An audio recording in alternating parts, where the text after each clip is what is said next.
This program contains true stories of rescues. All of the 911 calls you will hear are real.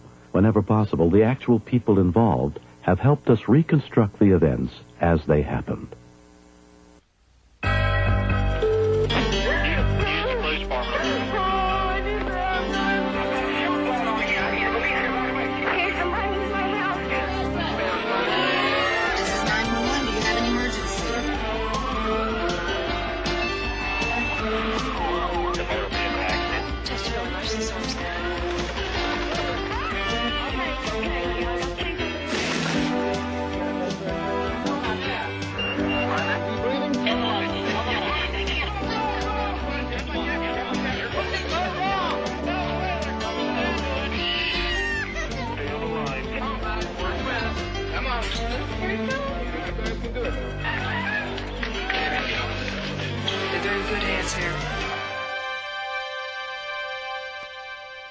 When Chris Hernandez and his wife Maria bought their home in the suburbs of Miami, Florida, they thought they had found the perfect place to raise a family.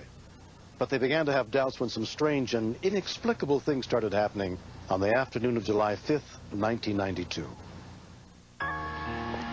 Should be fun. It was pretty scary for me being pregnant and all.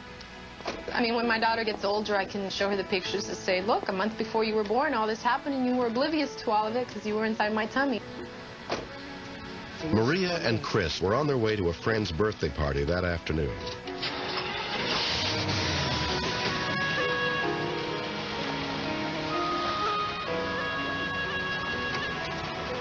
The steering column's jammed. What do you mean it's jammed? It won't let me turn.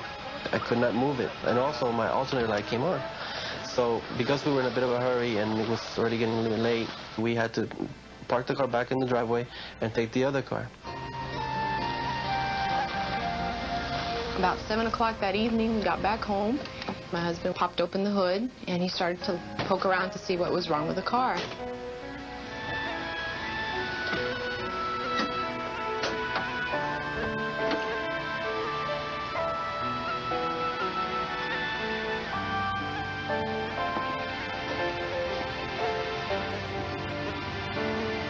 God. I noticed on the right side of the engine what appeared to be a tail. And I thought, oh my God, I got a snake in my car. What do you mean a snake? Get the book, watch. What do you mean? I said, well, take it out. All I wanted to do was rent a movie tonight, get rid of it. Where? Right there. Right oh there. my God. Let me see if it's alive. Be careful.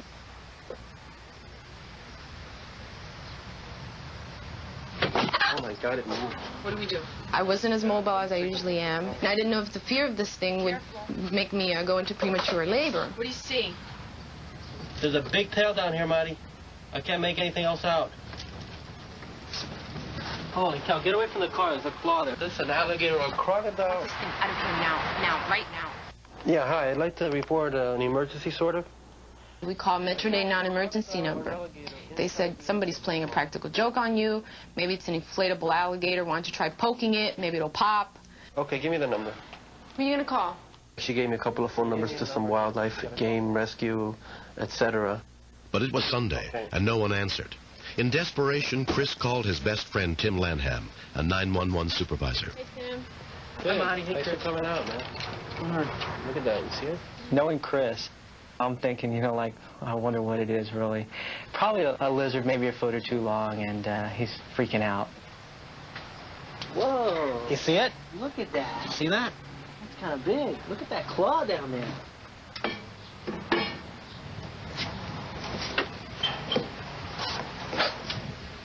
I think we have a little problem here, guys. As soon as he realized the scale of the problem, Tim called the Florida Game and Freshwater Fish Commission. Officer John Esslinger was sent to the scene. John Esslinger, Florida Game and Fish Commission. Thanks for coming out. Check it out. It looks like a gator or something, doesn't No, it? it's no gator. You sure? What do you think? What do you think it is? I believe it's a big lizard. Is it alive? Yeah. Look. Just by the size of the animal, I could tell that it probably had potential to be dangerous. You're going to take it with you, right? So, once I figured out where the head was, I just stayed away from the head. Holy mackerel, he's a big boy. He's about 4 or 6 feet long. You think so? Boy, he's up. Oh, he's frisky, all right. He's moving around up there. Chris, how do you feel about taking apart your car? There was a fear that he wasn't trapped, that he was there by his own will. Oh, he's strong. Yep. He's been eating his Wheaties. I didn't know if it was angry or what. He's holding on tight. Yeah, he's grabbing on again. Oh. What's the car, Tim? Yeah, he's expanding on us. He doesn't want to come out either way. This thing could have picked a roomier car, a nicer car, but he had to pick my car. Looks like he's found himself a new home. Chris and I said, you're not going anywhere until you find somebody that can get rid of this lizard for us. Pesky critters. Todd Hardwick runs a company that specializes in nuisance wildlife control. In an engine? We had a feeling that it would be a monitor lizard, which makes me a little uneasy because monitors can be capable of inflicting an extremely nasty bite. How you doing, Hey, John? Todd. Appreciate you coming. Hey. There you go. Wow, look at that.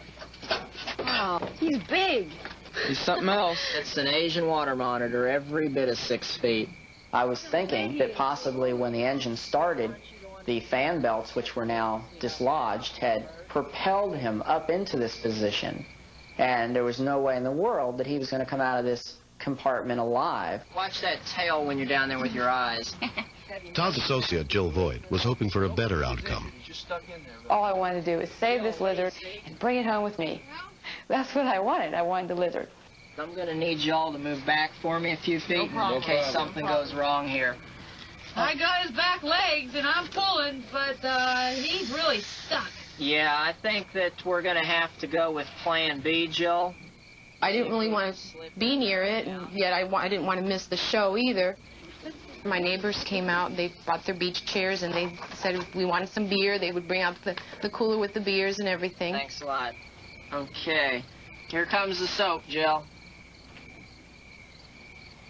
Well, at least he's going to be a clean lizard. Watch the head. Yeah, okay, I got his 2 back feet now. Okay. He's really wound up in there. Okay, I want to see him react, Jill. Give him a little bit of steady pressure. I am pulling. He's stuck. Okay, hold up, Jill. This isn't going to work like this. So basically, after 20 minutes, we had a slimy trap lizard. To them, it was like a challenge. It was like, okay, dishwashing liquid doesn't work. We're going to get this sucker one way or another. He should start to react to the cold, and hopefully he'll slide right down into your lap. Be ready. My father had told me, why don't you just kill it? Cut it up, and in 5 minutes, I'll wash it out, and it'll be gone, and I'll have my car back. But I really felt bad for the animal. He's hissing pretty good. Well, he's not backing up. Everybody thought it was time to throw in the towel. And we don't do that. We get them out alive. Got to tranquilize. I would have stayed there all night long trying to get the lizard out unharmed and alive. If I had to hire a mechanic to come and take the car apart and help me, I would do that. Around 10:30 p.m., Todd called a veterinarian who recommended a tranquilizer to relax the lizard. Oh, he doesn't like that. No. There is considerable risk there. The animal could stop breathing. The heart could stop. And in a situation like he was, we would not be able to do much for him. He looks pretty tranquilized now. He all of a sudden relaxed, and his arms and claws and legs were not hugging the engine anymore. But he was wedged in there by this bar. If you can just get that loose, we're going to have a lizard out of here. You can have it. I don't want it. Jill, everybody looked around, and everybody wound up looking at me. They're my tools. I guess I'm going to have to go in there and do it. Watch that tail, okay? Oh, believe me, I am.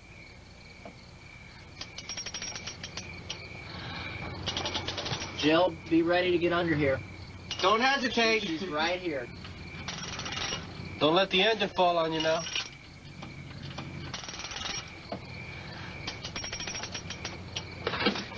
Jill, go, get under there now. He rolled out from under that car faster than I've ever seen anybody move. And Jill was moving faster to get under the car. It's coming out of there, Jill. Be careful. There you go, lizard sliding down. Okay, I got the head. Watch the mouth. He's coming. I'm pulling. Lizard's coming out. He's coming out. Oh, I got him. We have a lizard. We got him. I got him. It looked like her long-lost pet puppy or something. Look at him. It was like, at last, I've got my hands on you. What do you think, Todd? Oh, 6 feet? man, he looks okay. Does he look 25 hurt? pounds. Does he look hurt? He looks all right. He's got a little blister on the hard to chest tell. here, but it looks He's pretty still good. tranquilized. Look, just like a little That big dinosaur. claw, y'all. All I kept thinking was, he's a lucky guy, because I could have driven away further and really hurt him. We didn't bring a big enough cage to put this lizard in. And I said, well, Todd, since he's tranquilized, let's just take him in the cab with us. He can sit on my lap. And the lizard rode home in my lap, all the way with Todd looking at him like this. Lizard's not waking up, is he? Lizard's not waking up. See you later. The Asian water monitor, presumed to be an escaped pet, was treated for minor burns and a lacerated tongue. When no former owner showed up to claim him, Todd and Jill were able to give him a good home. Here, he's a lot happier now than when he was in that engine. He's even got his own. We get a phone call from Gecko Films. They want this lizard to be their mascot. Says this lizard deserves to live the life of luxury. Dubbed Gordon Gecko, he's now under contract to the film company. He's living presently in a big cage, complete with a waterfall, its own bathing pond, luxurious plants, and a food budget that surpasses mine. He spends his days laying up on those rocks getting a suntan, and then he spends the evenings in his little jacuzzi here, so he lives better than any lizard in town lives. Big lounge lizard. The past year or so, we're seeing an increase in conflicts with exotic animals and people, and it may be that we're starting to build into areas where these exotic animals have been living for years, unapproached and unmolested. We've had people say, I'm afraid to check my oil now. I don't want to pop the hood on my car. What if I find one of those things? I think he knows who I am. He tried to steal my car. That's right. I like Gordon, and I'm glad he's fine. And it was fun and adventuresome at the same time, but I don't ever want it to happen again. Not my car anyway.